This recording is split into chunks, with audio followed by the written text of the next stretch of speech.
ಇನ್ನು ಹೈಕಮಾಂಡ್ ಗಮನ ಸೆಳೆಯೋದಕ್ಕೆ DCM DK Shivakumar plan ಅನ್ನ ಮಾಡ್ತಾ ಇದ್ದಾರೆ. ನಾಯಕತ್ವದ ಬದಲಾವಣೆ, ವರಿಷ್ಠರಿಂದ ಸಿಗದ ಸ್ಪಂದನೆ ಹಿನ್ನೆಲೆಯಲ್ಲಿ ಕೆಪಿಸಿಸಿ ಅಧ್ಯಕ್ಷ ಸ್ಥಾನವನ್ನ ಉಳಿಸಿಕೊಳ್ಳೋ ಸಲುವಾಗಿ ಡಿಸಿಎಂ ಡಿಕೆ ಶಿವಕುಮಾರ್ ಅವರು ತೆರೆಮರೆಯಲ್ಲೇ ತಂತ್ರವನ್ನ ಮಾಡ್ತಾ ಇದ್ದಾರೆ. ಹಾಗಾದ್ರೆ ಏನ ತಂತ್ರ? 2028ರಲ್ಲೂ ತಮ್ಮ ನೇತೃತ್ವದಲ್ಲೇ ಚುನಾವಣೆ ಅನ್ನುವಂತಹ ಸಂದೇಶವನ್ನ ಹೈಕಮಾಂಡ್ ನಾಯಕರ ಮೂಲಕವಾಗಿ ಕೊಡಿಸುವಂತಹ ಪ್ಲಾನ್ ಅನ್ನ ಮಾಡ್ಕೊಳ್ತಾ ಇದ್ದಾರೆ. ಸಿಎಂ ಬೆಂಬಲಿಗರ ವಿರೋಧ ವ್ಯಕ್ತವಾಗ್ತಾ ಇದ್ದಂತೆ ಡಿಕೆಶಿ ಈ ರೀತಿಯಾದಂತಹ ಹೊಸ ಮಾಸ್ಟರ್ ಪ್ಲಾನ್ ಅನ್ನ ಮಾಡ್ಕೊಂಡಿದ್ದಾರೆ.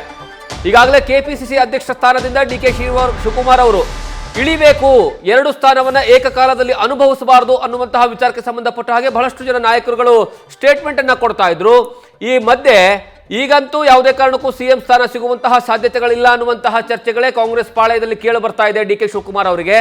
ಹಾಗಾಗಿ ಇದನ್ನೇ ಸರಿಯಾದ ರೀತಿಯಲ್ಲಿ ಗಾಳವಾಗಿ ಬಳಸಿಕೊಂಡು 2028ರಲ್ಲೂ ಸಹ ನಿಮ್ಮ ನೇತೃತ್ವದಲ್ಲೇ ನಾವು ಇದಕ್ಕೆ ಹೋಗ್ತೀವಿ, ಚುನಾವಣೆಗೆ ಹೋಗ್ತೀವಿ, ನಿಮ್ಮ ನಾಯಕತ್ವದಲ್ಲೇ ಚುನಾವಣೆಗೆ ಹೋಗ್ತೀವಿ ಅನ್ನುವಂತಹ ಸಂದೇಶವನ್ನ ಡಿಕೆ ಶಿವಕುಮಾರ್ ಪರವಾಗಿ ಹೈಕಮಾಂಡ್ ನಾಯಕರ ಮೂಲಕವಾಗಿ ಹೇಳಿಕೆಯನ್ನ ಕೊಡಿಸೋ ಮೂಲಕವಾಗಿ ಈಗ ಆ ರೀತಿಯಾದಂತಹ ಪ್ಲಾನ್ ಅನ್ನ ಮಾಡಿ ತಮ್ಮ ಲೆಕ್ಕಾಚಾರ 2028ರ ಚುನಾವಣೆ ಜೊತೆಗೆ 2028ರ ನಂತರ ಸಿಎಂ ಸ್ಥಾನದ ಮೇಲಿನ ಗದ್ದುಗೆ ಮೇಲಿರುವಂತಹ ಕಣ್ಣನ್ನ ಈಗಿನಿಂದಲೇ ಡಿಕೆ ಶಿವಕುಮಾರ್ ಪ್ಲಾನ್ ಮಾಡ್ಕೊಳ್ತಾ ಇದ್ದಾರೆ.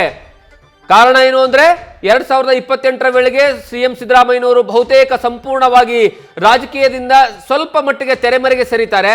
ಆ ಕಾರಣಕ್ಕಾಗಿ ಆ ಮೂಲಕವಾಗಿ ಕ್ಲೈಮ್ ಮಾಡ್ಕೊಂಡಾಗ ನನಗೆ ಕಾಂಪಿಟೇಟರ್ ಯಾರು ಇರೋದಿಲ್ಲ ಅನ್ನುವಂತಹ ಲೆಕ್ಕಾಚಾರ ಡಿಕೆ ಶಿವಕುಮಾರ್ ಅವ್ರದ್ದು. ಇನ್ನು ಈ ವಿಚಾರಕ್ಕೆ ಸಂಬಂಧಪಟ್ಟ ಹಾಗೆ ನಮ್ಮ ಪ್ರತಿನಿಧಿ ಶಿವಪ್ರಸಾದ್ ಹೆಚ್ಚಿನ ಮಾಹಿತಿಯನ್ನು ಕೊಡ್ತಾರೆ. ಶಿವಪ್ರಸಾದ್, ಈಗಂತೂ ಸಿಎಂ ಸ್ಥಾನ ಸಿಗುವಂಥದ್ದು ಬಹುತೇಕ ವಿರಳ ಅಂದ್ರೂ ತಪ್ಪಾಗೋದಿಲ್ಲ. ಯಾಕಂದ್ರೆ ಒಂದ್ ಕಡೆಗೆ ಅವರಿಗೆ ಶಾಸಕರ ಬಲ ಇಲ್ಲ, ಮತ್ತೊಂದು ಕಡೆಗೆ ಹೈಕಮಾಂಡ್ ನಾಯಕರು ಸಹ ಯಾಕೋ ಹೆಚ್ಚಿನ ಒಲವನ್ನ ಡಿಕೆ ಪರವಾಗಿ ತೋರಿಸ್ತಾ ಇಲ್ಲ. ಹಾಗಾಗಿ 2028ಕ್ಕೆ ಏನಾದರೂ ಡಿಕೆ ಶಿವಕುಮಾರ್ ಸ್ಕೆಚ್ ಹಾಕಿ ಕೂತ್ಕೊಂಡ್ರ ಈಗಲೇ ಅಂತ?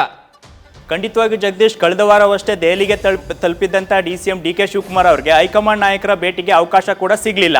ನಾಯಕತ್ವ ಬದಲಾವಣೆ ವಿಚಾರ ಕುರಿತಂತೆ ಈ ಅಸ್ತ್ರವನ್ನು ಇಟ್ಕೊಂಡು ಹೈಕಮಾಂಡ್ ನಾಯಕರ ಹತ್ರ ಬಲವಾದ ಮನವಿಯನ್ನು ಸಲ್ಲಿಸಬೇಕು ಎಂಬತಕ್ಕಂಥ ನಿಟ್ಟಿನಲ್ಲಿ ದೆಹಲಿ ತಲುಪಿದ್ದ ಡಿಸಿಎಂ ಡಿಕೆ ಶಿವಕುಮಾರ್ ಅವರಿಗೆ ನಿರಾಸೆ ಕಾದಿತ್ತು. ಸದ್ಯ ರಾಜ್ಯಕ್ಕೆ ವಾಪಸ್ಸಾಗಿ ತಮ್ಮದೇ ಆದಂಥ ಅಸ್ತ್ರಗಳನ್ನು ಪ್ರಯೋಗ ಮಾಡೋದ್ರ ಮುಖಾಂತರ ಹೈಕಮಾಂಡ್ ಗಮನವನ್ನು ಸೆಳೆಯಲಿಕ್ಕೆ ಈಗ ಸಿದ್ಧತೆಯನ್ನು ನಡೆಸಿದ್ದಾರೆ. ಅದರ ಭಾಗವಾಗಿ ತಮ್ಮ ಆಪ್ತ ಶಾಸಕರು ದೆಹಲಿಗೆ ತಲುಪಿದ್ರೆ ಇಲ್ಲಿ ನಾಯಕತ್ವ ಬದಲಾವಣೆ ವಿಚಾರ, ಹೈಕಮಾಂಡ್ ನಿಷ್ಠೆ ವಿಚಾರಗಳ ಕುರಿತಂತೆ ಹೇಳಿಕೆಗಳನ್ನು ನೀಡೋದ್ರ ಮುಖಾಂತರ 2028ರ ಸಾರ್ವತ್ರಿಕ ಚುನಾವಣೆಗೆ ಯಾರ ಸಾರಥ್ಯದಲ್ಲಿ ನಡಿಬೇಕು ಎಂಬತಕ್ಕಂಥ ವಿಚಾರ ಕುರಿತಂತೆ ಹೈಕಮಾಂಡ್ ನಾಯಕರು ಈಗಲೇ ಕ್ಲಾರಿಟಿಯನ್ನ ನೀಡಲಿ ಎಂಬತಕ್ಕಂಥ ಅಸ್ತ್ರವನ್ನ ಪ್ರಯೋಗ ಮಾಡ್ತಾ ಇದ್ದಾರೆ. ಈಗಾಗಲೇ 2028ರ ಸಾರ್ವತ್ರಿಕ ಚುನಾವಣೆ ಬಗ್ಗೆ ಸಾಕಷ್ಟು ಚರ್ಚೆಗಳಾಗ್ತಾ ಇದೆ. ಮುಂದಿನ ಸಿಎಂ ಸ್ಥಾನದ ವಿಚಾರ ಕುರಿತಂತೆ ಅನೇಕ ಸಚಿವರು ತಮ್ಮದೇ ಆದಂಥ ಅಭಿಪ್ರಾಯವನ್ನ ಬಹಿರಂಗವಾಗಿ ಹೇಳ್ತಾ ಇದ್ದಾರೆ.